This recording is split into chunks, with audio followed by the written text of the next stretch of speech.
Happy birthday kuye wonke ke umuntu ozalwayo benosuku lomnandi thi make sure akho namnye ke umuntu awuphazamisa usuku lwakho ngale mini yanamhlanje.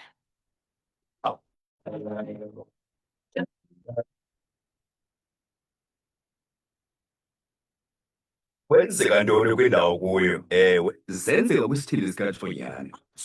Zintezini. Kodwa uhleli usazi. Kwenzeka ntoni kwindawo ngolo suku? Mizuzu kaloku masiyenzeke phaa ke 17 minutes kubethe intsimbi ka-8 o'clock siyakwezenzekayo kwisithili sikatshonyana seleke sijoyinwa ke ngakumbi ke nguye ke u-MMC Community Service phaa ke kumasipala ombaxa waseChrisani ukansila Thembisile Popo. Ukhumbule kaloku umphulaphuli weVukane FM namhlanje kulindeleke into yokuba bayodibana ke nabahlali basemtshekwe cacathu regarding ke i-water crisis. Yawukhumbula ke last week bebebambe ke i-strike okanye ke i-protest belwela ke umcimbi wamanzi. Samujonga ke mhlawumbi ke meeting yanamhlanje ngaba ke yawuqhuba kanjani na. Kansila Tata masikubulise enkqubeni sikunike old thuba uzibulisele kumphulaphuli weVukane FM ngale mini namhlanje. Mandithathe elithuba ndibulise kuwe msasazi, ndibulise kubaphulaphuli beVukane FM ngale ntsasa yanamhlanje, ndanibulisa nonke kwingingqi kaTshonyane. Inkosi kakhulu msasazi. Nkosi kakhulu kansila, sibulele ngexesha uthe wabe ke usipha lona kwalapha ke enkqubeni. Sijonge kwimithi yanamhlanje nalapho kulindeleke into yokuba ingumasipala ombaxa kuba kaloku xa sijonge kulo mcimbi wamanzi sijonge ke kumasipala ombaxa waseChrisani. Xa nizawube ke niyodibana nabahlali okanye i-community yasemtsheko kumasipala waseMalahleni phaa eCacathu, sijonge kwizinto nizawube ninyathela kuzo ngale mini namhlanje kule meeting yanamhlanje. Inkosi msasazi, manditsho msasazi okokuqala nje ukulungisa andingo-MMC for Community Services kodwa ndikweli candelo lamanzi ku-water provision. Nkosi kakhulu. Msasazi, namhlanje nanjengoko siyazi uba sonke kwiveki edlulileyo abantu basemtsheko bebevale laa ndlela isuke eKomani Difre bekhalazela ke umcimbi wamanzi wokuba abanamanzi phaya kwezaa lali zasemtsheko. Kuyinyani ke kwakhona ukuba siyile kunye sikhatshwa ngusodolophu kunye namagosa aseChrisani uyokusabela kwaye sikwazi ukubeka indlebe sive ukuba ingaba abantu zintoni abakhala ngazo. Singatsho msasazi sithi ingxaki kakhulu into yamanzi kuba ngakumbi kwiindawo ezithi kanti azinamilambo okanye azinawo lamaso. Siye sidiphende for ukwenza ii-boreholes, i-underground water. Into ke sivumelene ngayo namhlanje ngentsimbi yokuqala, ngentsimbi yeshumi namhlanje sinentlanganiso ekhoyo ephaya emtsheko. Zonke i-stakeholders zizawuba phaya namhlanje sikwazi ukubonisana ukuba siza kwenza njani ukusombulula iingxaki zabahlali basemtsheko. Into esiza kuyenza ke umasipala waseChrisani kukwenza le nto sithi yi-borehole. Siza kugromba ngaphantsi komhlaba sisenza i-borehole ukwenzele sikwazi ukufida zonke eza lali neza household ngamanzi acocekileyo bakwazi ukusela abantu baphaya emtsheko. Kodwa ke singumasipala i-temporary into esiyenzileyo kukuba sise le nto sithi zii-water card, ii-trucks, ukwenzela okwangoku singekagrombi i-borehole at least abantu bakwazi ukufumana amanzi basele.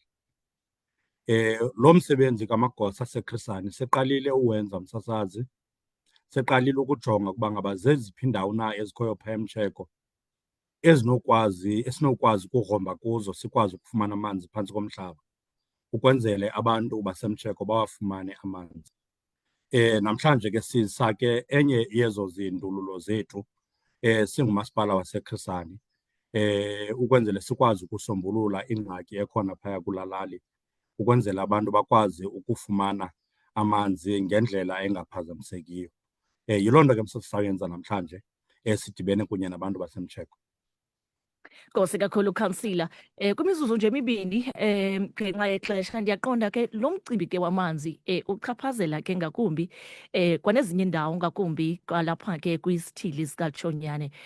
Mhlawumbi ke ngokokujonga imeko yamanzi kuba ke ukhona unyaka ke sake sazibona into yokubana apha kwisithili sikaTshonyane sine-shortage kulo mcimbi wamanzi because kukhona indawo ndiyaqonda nalapha ecala bekhona iintsuku apho akabikho amanzi. Zikhona nezinye indawo abaphulaphuli xa bengena bathi selizintsuku singenamanzi. Ingaba imeko yamanzi kwisithili sikaTshonyane iminjani sithetha nje singake sixhalabe? Enkosi msasazi kakhulu. Msasazi manditsho ndithi okokuqala kuyinyani ukuba lo mcimbi udibene nento ye-climate change unayo nayo uchaphazelwano oluncinci kulo mcimbi udibene namanzi.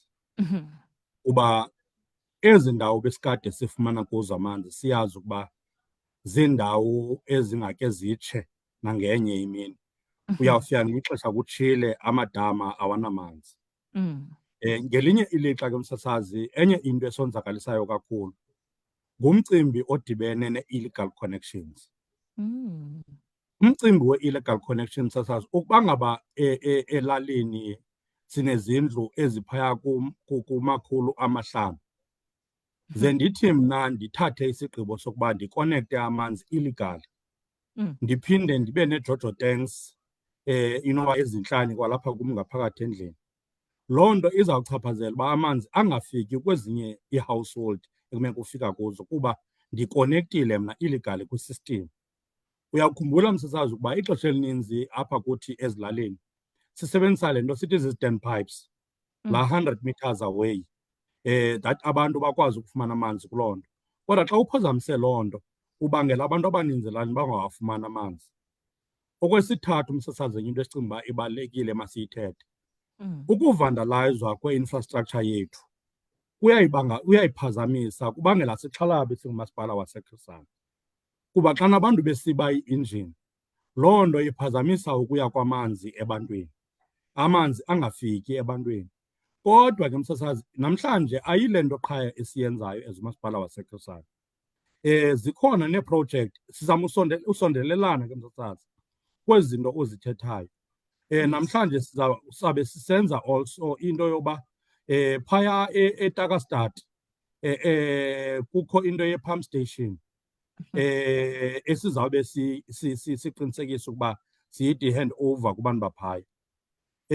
Ukwenzele lo mcimbi le nto ndizamphenda kule nto ithi ezi ngxaki zikhona nakwezinye indawo, ayile ndawo kuphela enengxaki yamanzi. Sikhona ke iplan yeChris Hani eyokuqinisekisa ukuba akubikho kuphazamiseka kwamanzi kwiindawo esihlala kuzo, ukwenzele abantu siyayazi ke kwakhona uba amanzi kule njengoba sisiya kwiholideyi azawusebenziseka kakhulu kuba bazawubuya abantu bakuthi abakwezinye iindawo. Loo nto izawuthetha uba ngaba bazawuba baninzi abantu abasebenzisa amanzi ngexeshana elincinci. So zizinto kufuneke nathi sikwazi uqinisekisa uba abantu kweli lixa akuphazamiseki amanzi uba bangawafumani xana befuna amanzi. Kodwa singatsho msasazi zi-challenges zona zikhona, kodwa siyakwazi ukuqubisana nazo ukwenzela abantu bawafumane amanzi ngendlela engaphazamisekiyo. Nkosi kakhulu Councillor, nkosi kakhulu tata, masibulele ngexesha othi wabeke usiphalo nako lapha ke enkqubeni. Sithembe nemithingi yanamhlanje nizawube niyikhophele ke emtsheko kwanezinye ke ii-programs eziquka lo mcimbi ke iyawuba yimpumelelo kakhulu. Enkosi, siyabulela. Masibulele nakuni msasazi ngethuba enisipe lona. Enkosi, ndiyabulela.